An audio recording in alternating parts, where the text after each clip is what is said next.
একটি শোক সংবাদ তুরাবগঞ্জ নিবাসী মরহুম মহিউদ্দিন আহমেদ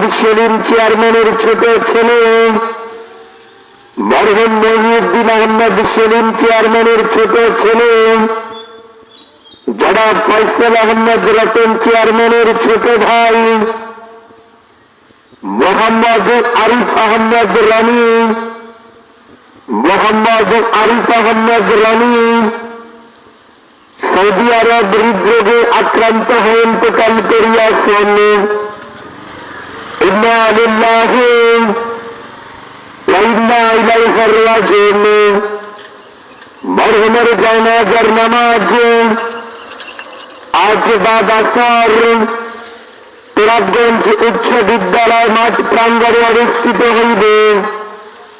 তাই সকল ধর্মপ্রাণ মুসলমান ভাইগণ মরহুমের জানাজায় শরীক হয়ে মরহুমের রূহের মাগফিরাত কামনা করেন।